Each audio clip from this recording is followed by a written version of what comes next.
தொடர்ந்து வீடியோ பார்த்து வருகிற மாணவ செல்வங்களே, மதிப்பெண் பெறுவது மட்டும் எனது நோக்கம் அல்ல. தமிழ் இலக்கணத்தை சரியாய் செம்மையாய் விளக்கமாய் மாசற கற்று வரும் மாணவ செல்வங்களுக்கு என் இனிய வணக்கங்கள். இந்த வீடியோல நாம பார்க்க போறது தொழிற்பெயர். ஏற்கனவே ஒவ்வொரு வீடியோலையும் நாம பார்த்த இலக்கண குறிப்புகளை எல்லாம் இந்த இடத்துல டிக் பண்ணியிருக்கோம். இப்போ நாம இந்த வீடியோல பார்க்க போறது தொழிற்பெயர். ஆக இப்போ இந்த வீடியோல நாம பார்த்து தெரிந்து கொள்ளக்கூடிய தொழிற்பெயரை பார்ப்போமா? தொழிற்பெயர், தொழில் இதுலயே இருக்கு பாருங்க. தொழில் பெயர், எதை செய்கிறோமோ அந்த தொழிலை சார்ந்த பெயர் என்பது இதுல விளக்கமா தெரியுது. இதுலயே இத்தனை குறி போட்டு வச்சிருக்காங்களே என்ன அப்படின்னு நீங்க யோசிக்கலாம். இப்ப தொழிற்பெயர் என்ற இலக்கண குறிப்பை மட்டும் மிக எளிமையாக படிப்பதை விட இதனுடைய வகைகளையும் நீங்கள் படித்து கொண்டீர்களே ஆனால் 10ஆம் வகுப்பு மட்டுமல்ல, 12ஆம் வகுப்பு பின்னால் எழுதக்கூடிய டிஎன்பிசி இதில் எல்லாமே மிக அருமையான முறையில் நீங்கள் உங்களுடைய மனதில் வைத்து கொள்ளுகிற பொழுது எளிமையாக அதெல்லாம் எழுத முடியும். திரும்ப திரும்ப நம்ம படிக்க வேண்டாம், ஒரு முறை படிப்பதை தெளிவாக படிக்க வேண்டும். இப்போ இந்த தொழிற்பெயரை 4 விதமாக நாம் வகைப்படுத்தலாம். விகுதி பெற்ற தொழிற்பெயர், முதன்நிலை தொழிற்பெயர், முதநிலை திரிந்த தொழிற்பெயர், எதிர்மறை தொழிற்பெயர் என்று 4 விதமாக நாம் இதை வகைப்படுத்தலாம். இப்போ முதல் இதை பார்ப்போமே. விகுதி பெற்ற தொழிற்பெயர். தொழிற்பெயர்னா என்ன? விகுதி பெற்ற தொழிற்பெயர்னா என்ன? தொழிற்பெயர் என்பது ஒரு தொழிலை செய்வதற்கான பெயர் தொழிற்பெயர். விகுதி பெற்றனா என்ன? பக்கத்துல விகுதி வருதல். விகுதி என்கின்ற தல், அல், அம், ஐ, கை, வை, கு, பூ, ஊ, தி, சி, வி, மை போன்ற விகுதிகளெல்லாம் பெற்று வருவது. இந்த விகுதியில் ஏதாவது ஒன்றை அந்த தொழிற்பெயர் பெற்று வந்தால், தொழில் பெற்று வந்தால் அது தொழிற்பெயர். இப்போ பாருங்க, வா வருதல், அப்போ தல் என்ற தொழிற்பெயரை பெற்று வருகிறது. படித்தல், தல், அல், அல், தல் என்ற விகுதியை பெற்று வருகிறது. ஆட்டம், அம், விலை, ஐ, வருகை, கை, பார்வை, வை, போக்கு, கு, நட்பு, பு, மறைவு, உ, மறதி, தி, உணர்ச்சி, சி, கல்வி, வி, செய்யாமை, மை. இந்த மாதிரி ஒரு விகுதிகளை எல்லாம் பெற்று வருகின்ற தொழில், அந்த செயல் விகுதி பெற்று வந்தால் அது தொழிற்பெயர். விகுதி பெற்ற தொழிற்பெயர் என்று பெயர். இதற்கு விகுதி பெறுதல், தல் என்ற விகுதி பெறுது. இந்த மாதிரி விகுதி பெற்று வந்தால் இது விகுதி பெற்ற தொழிற்பெயர் ஆகிறது. இப்போ தொழிற்பெயர்னா என்ன அப்படிங்கிறது? விகுதி பெற்ற தொழிற்பெயர்னா பின்னால் தல் வருது, தல் வந்ததுனால அது விகுதி பெற்றது அப்படின்னு நம்ம சொன்னோம். ஆனால் அந்த தொழிற்பெயர்னா என்னென்னலாம் அது காட்டும் அப்படிங்கிறத முதல்ல நாம் பார்க்கணும். தொழிற்பெயர்ங்கிறது செயலை உணர்த்தும். என்ன செயல் செய்தாங்களோ அந்த செயலை உணர்த்தும். 2வது, காலம் காட்டவே காட்டாது. இறந்த காலமா, நிகழ்காலமா, எதிர்காலமா அப்படிங்கிறத காலமே காட்டாது. அதே மாதிரி எண், இடம், பால் ஆகியவற்றையும் காட்டாது. என்னன்னா என்னன்னு உங்களுக்கு தெரியும். நான் 5ஆம் வகுப்பு 4ஆம் வகுப்புல படிச்சிருப்பீங்க. என்னன்னா என்ன? ஒருமை, பன்மை. இடம்னா என்ன? தன்மை, முன்னிலை, படர்க்கை. பால்னா என்ன? ஆண்பால், பெண்பால், பலர்பால், பலவின் பால், ஒன்றன் பால். இது எதையுமே காட்டாது. ஆனால் படர்க்கை இடத்துல மட்டும் வரும். இந்த இடம் தன்மை, முன்னிலை, படர்க்கை இல்லையா? அதில் படர்க்கை இடத்துல வரும். வினையின் பெயராக அமையும். செயலை உணர்த்தும், காலம் காட்டாது, இது எல்லாம் காட்டாது, படர்க்கை இடத்துல வரும், வினைக்கு பெயராக அமையும். இதுதான் தொழிற்பெயர்.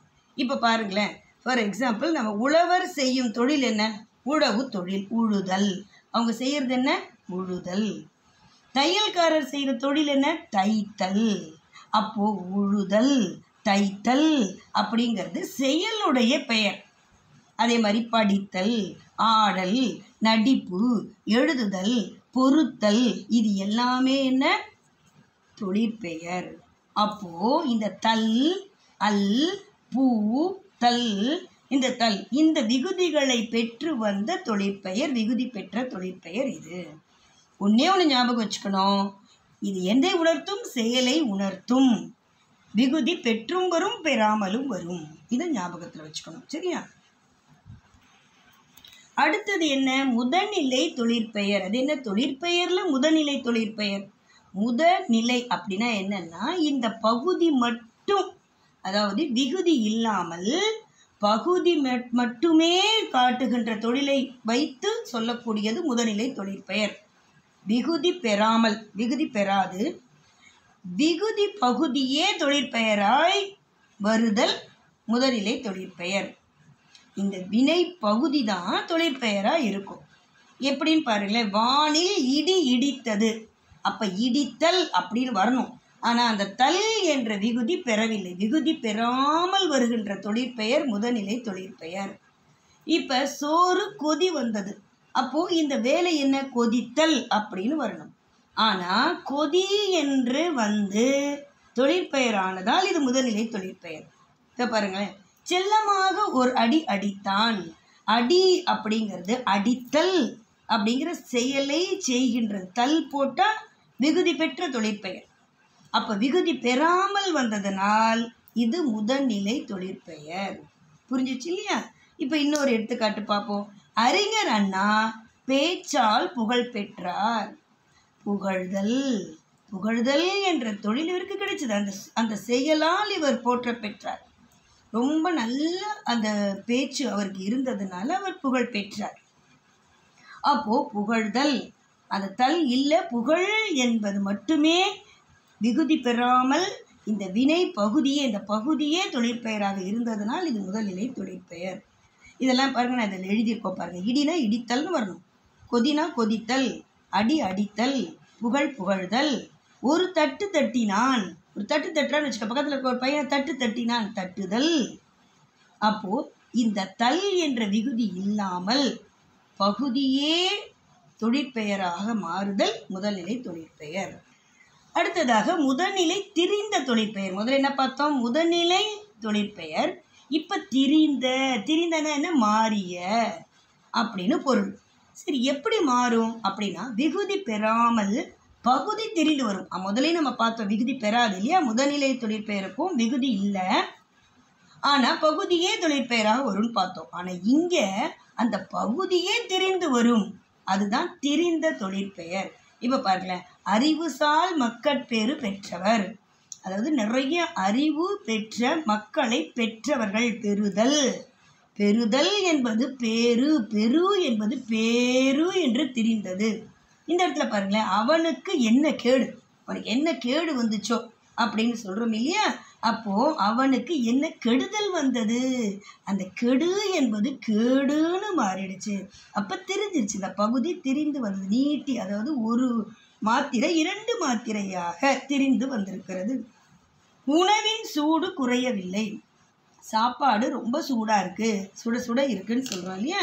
அப்போ அந்த சுடுதல் என்பது சூடு அப்படின்னு இது என்ன வந்திருக்கு, நீண்டு ஒலித்திருக்கிறது. ஆகவே திரிந்து, முதல் நிலை பகுதி திரிந்து வந்தமையால் முதல்நிலை திரிந்த தொழிற்பெயர் ஆயிற்று. இப்போ பாருங்க, பேரு பெறுதல் ஆயிடுச்சு, கேடு கெடுதல், சூடு சுடுதல் என்ற பொருளை இந்த 3 பேரு என்பது பெறுதல் என்ற பொருளையும், கேடு என்பது கெடுதல் என்ற பொருளையும், சூடு என்பது சுடுதல் என்ற பொருளையும் உணர்த்துகிறது. இப்படி பகுதி திரிந்து வருவது முதல்நிலை திரிந்த தொழிற்பெயராகும். என்ன மாணவ செல்வங்களை, ரொம்ப பெருசாக இருக்கா? 3 முடிச்சிட்டோம், வாங்க 4வதையும் பார்த்துருவோமா? முதல்ல என்ன பார்த்தோம், விகுதி பெற்ற தொழிற்பெயர் பார்த்தோம், முதல்நிலை தொழிற்பெயர் பார்த்தோம், முதல்நிலை திரிந்த தொழிற்பெயர் பார்த்தோம். இப்போ 4வதாக எதிர்மறை தொழிற்பெயர். இதிலே இருக்கு பார்த்தீங்களா, எதிர்மறைனா என்ன, நெகட்டிவ். அந்த தொழில் செய்யாமல் நடக்காமல் இருக்கிறது, அதை பற்றி சொல்வது நடவாத தொழிலை சொல்வது தொழிற்பெயர், எதிர்மறை தொழிற்பெயர். எதிர்மறை பொருளில் வரும், தெரியும் உங்களுக்கு நல்லாவே. எதிர்மறைனாலே எதிர்மறை நெகட்டிவ் பொருளில் வரும். நடவாமை, சொல்லாமை, பேசாமை, எழுதாமை, எதுவுமே செய்யாமை நெகட்டிவ் பொருளில் வருது. இப்போ சில தொழிற்பெயர் கொடுத்துருக்கேன், அதை எதிர்மறை தொழிற்பெயராக சொல்லலாமா, பார்ப்போமா? அறிதல், புரிதல், தெரிதல், பிறத்தல், இதெல்லாம் நீங்கள் எப்படி எதிர்மறை தொழிற்பெயராக எழுதுவீங்க? 1 செகண்ட் உங்களுக்கு டைம் தரேன், மடமட எழுதுங்க பார்க்கலாம். எழுதிட்டீங்களாமா? எழுதியிருப்பீங்க, கண்டிப்பாக எழுதியிருப்பீங்க, நல்ல பிள்ளைங்க இல்லையா? அப்போ பார்ப்போமா? அறிதல், அறியாமை, வெரி குட், சூப்பர். புரிதல், புரியாமை. தெரிதல், தெரியாமை. பிறத்தல், பிறத்தாமையா? இல்லை, பிறத்தல் என்பது பிறவாமை. அந்த பிறக்கலை அப்படிங்கிறத பிறவாமைன்னு எழுதணும். இதெல்லாம் தெரிதல் தெரியாமைன்ற மாதிரி பிறத்தல் பிறத்தாமைன்னு எழுதக்கூடாது. பிறவாமை, இதுதான் சரி. எழுதியிருப்பீங்க, கண்டிப்பாக நீங்கள் எழுதியிருப்பீங்க. இருந்தாலும் உங்களுக்கு தெளிவுபடுத்துவதற்காக இதை சொல்லுகிறேன். சரி, இனி அடுத்த பயிற்சிக்கு போவோமா? மாணவ செல்வங்களே, இதுவரைக்கும் நம்ம என்னென்ன படித்தோம்? தொழிற்பெயரில் 4 விதமான தொழிற்பெயர் படித்தோம். தொழிற்பெயர்னா என்னன்னு படித்தோம். 4 விதமான தொழிற்பெயர் படித்தோம். அதை வச்சு தான் நான் இப்போ உங்களுக்கு பயிற்சியெல்லாம் கொடுத்துருக்கேன். இந்த பயிற்சியை நீங்கள் சரிவர பண்ணிட்டீங்கன்னா நீங்கள் தெளிவாக படிச்சிருக்கீங்க. நானும் சரியாக சொல்லி கொடுத்துருக்கேன், உங்களுக்கு புரிகிற மாதிரி அப்படிங்கிறத நான் தெரிஞ்சுக்கலாம். சரியா? இப்போ போகுமா பயிற்சிக்கு? பயிற்சி 1. தொடர்களில் உள்ள வினைமுற்றுக்களை தனியே எடுத்து எழுதி தொழிற்பெயர்களாக மாற்றுகிறது வினா. இதில் பாருங்க, மலை மீது ஏறுவேன், சரி, ஓரிடத்தில் அமர்வேன், மேலும் கீழும் பார்ப்பேன், சுற்றும் முற்றும் திரிவேன், மனம் அமைதி அடையும். இதில் எதெல்லாம் வினைமுற்று, எதெல்லாம் தொழிற்பெயர்? அதாவது வினைமுற்றை எழுதிட்டு அந்த வினைமுற்றை தொழிற்பெயராக நீங்கள் மாற்றி எழுதி வைக்கணும். அடுத்த வீடியோவில் நம்ம பார்ப்போம். இன்னும் சில பயிற்சிகளும் இருக்குது, வாங்க பார்ப்போம். பயிற்சி 2 பார்ப்போமா? இதில் என்ன சொல்லியிருக்கோம்? தொழிற்பெயர்களை வகைப்படுத்துக. இப்போ நிறைய சொற்கள் கொடுத்துருக்கோம். தொழிற்பெயர் என்னென்னு படித்தோம். அது என்ன தொழிற்பெயருங்கிறது நம்ம இதில் எழுதணும். நம்ம சொல்லியிருக்கோம், தொழிற்பெயர் பெரும்பகுதி தல் விகுதியில் தான் முடியும். 80லேருந்து 85% தல் அப்படிங்கிற விகுதி பெற்று வரும். மீதி தான் அல், மல், ஐ, கை, பூ அந்த மாதிரிலாம் வரும். இப்போ இதில் பாருங்கள், கட்டு, சொட்டு, வருகை, கேடு, கோரல், புரியாமை என்கிற சொற்கள் கொடுத்துருக்கேன். ஒன்றே ஒன்று மட்டும் உங்களுக்கு எழுதி காமிச்சிருக்கேன். கட்டு, கட்டுதல், தல் இல்லை, அதனால முதல்நிலை தொழிற்பெயர். பகுதி மட்டும் வந்து தொழிலை குறிப்பதால் இது முதல்நிலை தொழிற்பெயர். நீங்கள் வீடியோவை நல்லா படிங்க. அதுக்கப்புறம் நீங்கள் இந்த பயிற்சிக்கு வந்தால்தான் நீங்கள் பயிற்சியை சிறப்பாக திறம்பட செய்ய முடியும். பயிற்சியை திறம்பட செஞ்சிட்டிங்கன்னா இந்த தொழிற்பெயரினுடைய வகைகளை நீங்கள் எளிமையாக கற்றுக்கிட்டீங்க அப்படிங்கிறது அர்த்தம். அடுத்த பயிற்சி என்னன்னு பார்ப்போமா? உங்களுக்கு கொடுத்துருக்குற அடுத்த பயிற்சி இதுதான். நீங்கள் சரியாக செஞ்சிட்டிங்கன்னு வச்சுக்கோங்களேன், நீங்கள் தான் 100க்கு 100 மதிப்பெண் வாங்கக்கூடிய மாணவ செல்வங்கள். இப்போ பாருங்கள், பின்வரும் வினைமுற்று சொற்களை தொழிற்பெயர், முதல்நிலை தொழிற்பெயர், முதல்நிலை திரிந்த தொழிற்பெயர், எதிர்மறை தொழிற்பெயராக எழுதணும். நான் பாருங்கள் வெறும் வினைமுற்றை மட்டும் கொடுத்துட்டேன். நீங்கள் தொழிற்பெயராக மாற்றணும், முதல்நிலை தொழிற்பெயராக மாற்றணும், முதல்நிலை திரிந்த தொழிற்பெயராக மாற்றணும், அதையே எதிர்மறை தொழிற்பெயராகவும் மாற்றணும். இது எல்லாத்தையும் நீங்கள் எதெல்லாம் வருதுன்னு பாருங்கள். இந்த முதல்நிலை திரிந்த தொழிற்பெயரில் எதெல்லாம் வரும், ஆனால் மீதி எல்லாத்துலேயும் எல்லாமே வரும். ஒரு சிலது மட்டும் முதல்நிலை தெரிந்த தொழிற்பெயரில் வராது. இதை நீங்கள் ஒரு தடவைக்கு 2 தடவை வீடியோவை பார்த்து தெளிவு அடைந்து பின்பு விளக்கமாக படித்து சிந்தனையில் ஏற்றிய பின்பு இந்த பயிற்சியினை செய்து முழுமை மதிப்பெண் பெற வேண்டும் என்று கேட்டு, அடுத்த வீடியோவில் இந்த பயிற்சியினுடைய விடையை தருகிறேன் என்று சொல்லிக்கொண்டு இந்த வீடியோவை இதோடு நாம் முடிக்கிறோம். அடுத்த வீடியோவில் சந்திப்போம், வாங்க.